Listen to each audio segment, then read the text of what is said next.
A punto de cumplir 50 años y tras 20 sin haber disputado una sola partida de torneo, Bobby Fischer demostró en 1992, durante su duelo de revancha contra Boris Spassky, que el ajedrez nunca había salido de su vida y que en realidad seguía estando en muy buena forma. De hecho, su juego seguía siendo electrizante, típico de aquel estilo tan personal que cautivó a millones de personas. Vamos a disfrutarlo en una partida que cierra nuestra cobertura de Bobby Fischer en este rincón de los inmortales. Esta es la 11ª partida de las 30 que tuvo aquel duelo de revancha contra Spassky en 1992 y es la última de las que se disputaron en la paradisíaca localidad montenegrina de Sveti Stefan, en la costa del Adriático. Después de esta partida, Fischer puso el marcador a su favor en 5-2, entonces el duelo se trasladó a Belgrado y el marcador final fue 10-5 a su favor.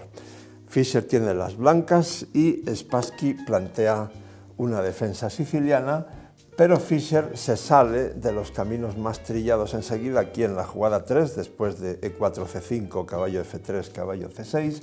Fischer juega alfil B5, saliéndose, como digo, de las líneas más usuales. Spassky contesta con G6 y Fischer toma directamente, cambia su alfil por el caballo. Spassky retoma con el peón de B, llevando cuantos más peones hacia el centro mejor. Fischer se enroca y contra alfil G7 juega torre E1, que es una jugada más aguda de lo que parece, porque una de las ideas de las blancas aquí sería jugar directamente E5, estorbando bastante el desarrollo, digamos, convencional de las negras. De modo que Spassky decide tomar medidas drásticas y bloquea el centro con E5. Bien, después de esta jugada lo normal es que ahora pues esperemos un desarrollo más bien lento, tanto por parte de las blancas como de las negras, con el centro bloqueado, pero eso no encajaba muy bien con el estilo de Fischer, que inmediatamente sacrifica un peón para abrir las líneas. Juega B4 y contra C por B4 A3. Ustedes ya pueden ver, no hace falta profundizar mucho, que después de B por A3, alfil por A3, realmente las blancas tendrían una notable compensación por el peón que han sacrificado. De modo que Spassky prefiere jugar C5, pero entonces, después de A por B4 y C por B4, Fischer ya ha conseguido lo que quería, que era abrir el juego a toda costa. Juega D4 y contra C por D4, alfil B2, garantizando así una captura en buenas condiciones en D4. Además, insisto una vez más, las jugadas de Fischer casi siempre solían ser agudas y esto no es una excepción. Por ejemplo, aquí Spassky hizo bien en jugar D6 porque ahora, con la respuesta caballo por D4, Fischer ya está planteando amenazas bastante serias. La clave táctica de la posición es que este alfil está indefenso en G7 y por tanto las blancas están amenazando ahora tanto caballo C6 como caballo E6, atacando a la dama y al alfil al mismo tiempo con el alfil de B2.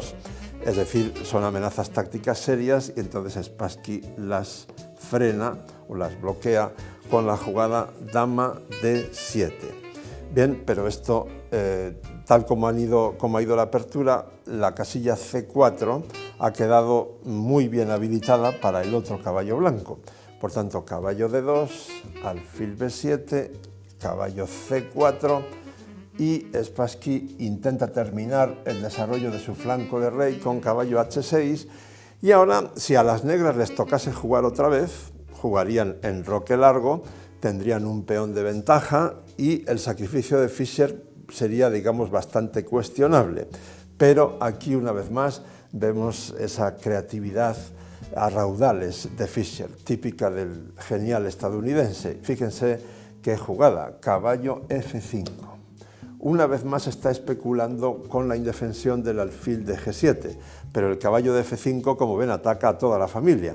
Ataca al alfil, al caballo de H6, el peón de D6, este alfil de B2 también ataca a su homólogo en G7, Bueno, aquí difícilmente puede haber nada mejor para las negras que jugar alfil por b2.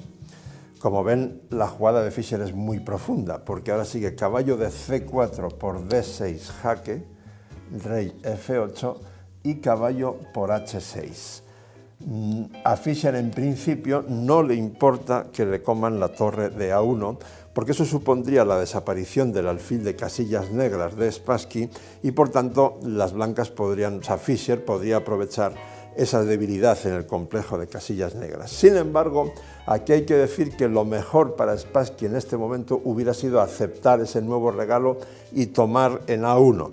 Si bien es cierto, les voy a cantar la variante principal, después de alfil por a1, dama por a1, dama por el caballo de d6, dama por la torre de h8 jaque, rey e7 y dama por h7, las blancas tendrían una gran ventaja.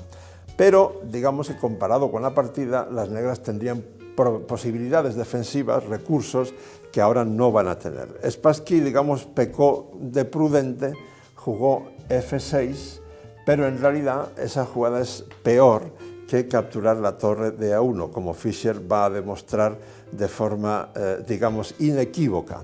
Contestó con el caballo de d6, se fue a f7, es decir, la torre de h8 no tiene salvación, entonces se cambian las damas, dama por d1, torre de a por d1 y rey e7 para que la torre de h8, caballo por h8, quede defendida por la otra torre que captura el caballo en h8. Bien, voy a parar aquí un momento. Es probable que Spassky aquí no se sintiera mal del todo, porque bueno, las blancas tienen una calidad de ventaja, es decir, calidad ya saben ustedes que es la diferencia de valor entre una torre y una pieza menor, ya sea un alfil o un caballo. Pero, ¿qué ocurre? Spassky tiene dos alfiles y otro factor muy importante. Si ahora las blancas hicieran la jugada normal, la más normal podría ser caballo f7, aprovechando que si rey por f7, la torre entra en d7 con jaque y captura el alfil de b7. Entonces, ese caballo de f7 luego podría saltar a d6, reintegrarse, digamos, al juego central, y las blancas no estarían mal, pero, y aquí es donde yo quería llegar, este peón de a7, unido al par de alfiles negros, como este peón está pasado, no hay ningún peón blanco que obstruya su camino hacia a1, eso daría a las negras cierta compensación. La partida no estaría todavía decidida, pero una vez más Fischer nos deleita con su genialidad y hace esta jugada realmente magistral. Caballo f5 jaque, que les da la máxima armonía a la posición blanca. Ahora, las tres piezas blancas están perfectamente coordinadas. Si no se captura ese caballo, entonces el caballo va a entrar por d6 o la torre de d1 va a entrar también con efectos letales. Y al tomar el caballo, lo que ocurre, g por f5, e por f5, jaque descubierto con la torre, lo que ocurre es que ahora, si el rey negro se mueve, rey f7, torre d7, jaque, etcétera, como ustedes podrán comprobar, las blancas ganan, digamos, de inmediato. Por tanto, la única jugada razonable aquí es devolver material jugando alfil e5, a lo cual sigue f4. Y ahora las negras tienen que pensar en cómo activar su torre y no hay nada mejor que llevar la torre a c8. Bien, a eso sigue f por e5, torre por c2 y e6. Bien, ahora se amenaza torre de 7 jaque, por tanto no hay nada mucho mejor que alfil c6. Y ahora vamos a parar otro momento para evaluar un poco la posición.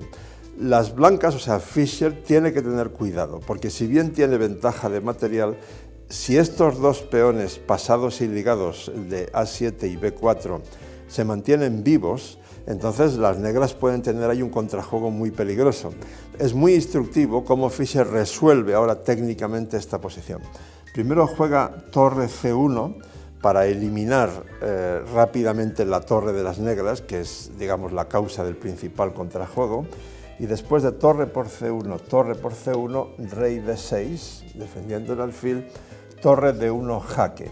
Y aquí Spassky opta por jugar rey E5 con razón, porque si rey E7, entonces seguiría torre A1, este peón estaría perdido, el de A7, y entonces si las negras se quedan con un solo peón de estos dos peones pasados y ligados, entonces la victoria blanca sería fácil desde el punto de vista técnico. Por tanto, rey E5. Y ahora, insisto, el plan está en que desaparezca lo antes posible uno de los dos peones negros. Entonces, primero juega E7 con el fin de atar al alfil a la evitación de que el peón corone en E8. Entonces, A5, las negras ponen en marcha, digamos, su batería de peones, pero Fischer justo a tiempo se va a comer uno de esos dos peones. Torre C1, el alfil, insisto, está atado a la coronación del peón blanco, alfil D7, torre C5 jaque, rey D4, torre por A5, B3, torre A7, alfil E8 y torre B7, misión cumplida. Las blancas se han comido uno de los dos peones y ahora controlan el otro. Rey C3 y el resto es un remate técnico bastante sencillo. Rey F2, B2, rey E3. Si ahora Spassky jugase rey C2, simplemente la torre se va a sacrificar por este peón cuando corone, mientras tanto el rey blanco llegará hasta la casilla E6 y luego bastará con jugar G4, G5 y contra F por G5, F6, F7 y las blancas ganarían. Por tanto, para complicar un poco más la lucha, Spassky juega primero alfil F7, a lo que Fischer contesta con G4. Ahora, alfil B3 no tiene mucho sentido, tanto por la coronación inmediata de las blancas, que luego tendrían la iniciativa en el final de damas, como todavía más sencillo, después de alfil B3 sería jugar torre por alfil, rey por, corona en dama, dama B5 jaque, se cambian las damas y el rey blanco gana fácilmente con 3 contra 2 en aquel flanco. Por eso Spassky continuó con rey C2, a lo que siguió rey D4, B1 igual a dama, torre por B1, rey por B1, rey C5, rey C2, rey D6, y aquí Spassky se rindió con razón. Podría haber seguido, pero en ese caso, por ejemplo, una continuación lógica sería rey D3, rey D7, rey E4, E8 igual a dama, alfil por dama, rey por alfil, rey F4, rey E7, rey G5, H4 jaque, y esta posición sería completamente desesperada.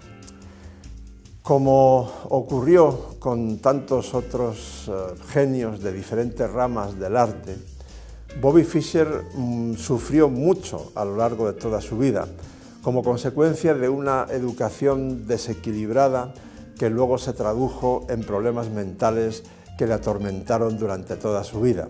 Ahora bien, yo creo que lo realmente importante es que mientras el mundo exista, los aficionados al ajedrez seguirán disfrutando por los siglos de sus obras de arte.